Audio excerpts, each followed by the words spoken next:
The next question I want to ask you was, what does karate mean to you? How does that have an impact on someone's life? Whether you're young, you're old, you know, a young boy or an adult lady, why should I come and learn karate? Whether it's here or someplace else, why should I learn karate? Yeah. Karate can be, can take on many aspects in that way. You talk about karate, most people, when they talk about karate, they think, oh, karate, teach you how to fight. Well, true karate, traditional karate, is not to teach you how to fight, but to teach you how not to fight. True karate should give you that self-confidence in here, so that you don't feel like you have to respond. But at the same time, karate, if you are that person that's put into that situation where you have to protect yourself, or you have to protect some old man like me, or some lady on the street, if you're that one person when that happens, karate can really help you defend yourself, your family members, or friends, or other people. So karate can be very important in that way. Not to teach you how to fight, but how not to fight, how to control the situation. Teach you all the different pressure points, teach you all the different locks, teach you how to block a punch or a kick in a way that hurts, so that maybe no one wants to punch you, hit you again. Can take on all those aspects. But karate, for several reasons. Karate can help build that self-confidence in here. I don't want to talk too much about that, but it can help build that self-confidence in here. Now, whether it's because you're going to school and you need that self-confidence, or you're in the business world like myself and you need that self-confidence, it can help with that aspect. It can teach you a lot of history if you like history. It can teach you the old traditional weapons, which can be used for exercise, okay, for weight training exercise. But it can also be used to help you learn how to use different tools and things as a means of self-defense also. But can be used for many things, many reasons to come in to class. But those are just some of the reasons. Now, one thing that seems to be different in your history of having learned martial arts is that most Americans treat their martial arts training the way they do the buffet line. And I'll take a little bit of this, and I'll take a little bit of that, and I'll take a little bit of this, and I'll spend 6 months on this one and a year on this one, and I'll just bounce and bounce and bounce until I come up with whatever it is that I would like to have learned. Now, you've been training with your teacher, Hanshi Partain, for 30 years or so. How is learning traditional martial arts in that sense, having trained with in this kind of old context? How is that different than what we see with the buffet style martial arts of much of America today? Well, I guess I fit in that first category initially, because in the military I trained at different posts in different places in different types of martial arts, and then came out of the military and transferred here and there in my business and dabbled in martial arts here and there.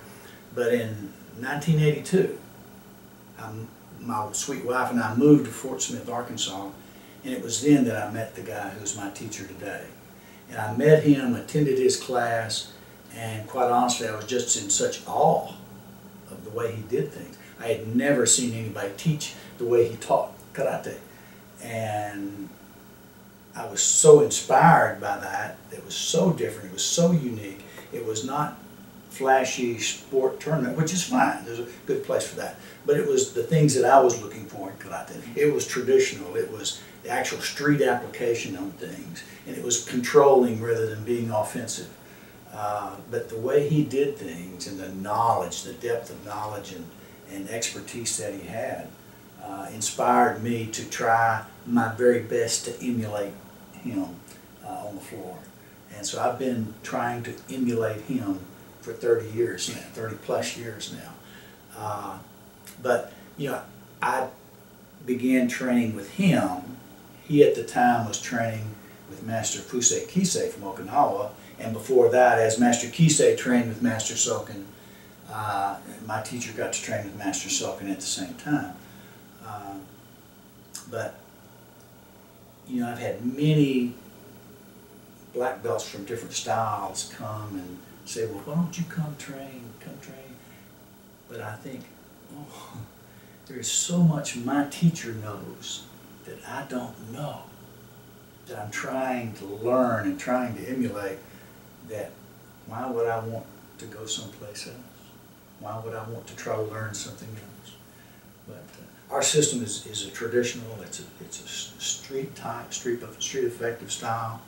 I've had, over the years, you know, I've had many black belts from different systems and different schools that would come, and some would come in private and say, well, Sensei Brown, I have a school, I don't want to change that, I don't want to give up, but can you teach me how to fight? Can you teach me how to defend myself? Because my others does not do that. Can you teach me that? Teach me in private.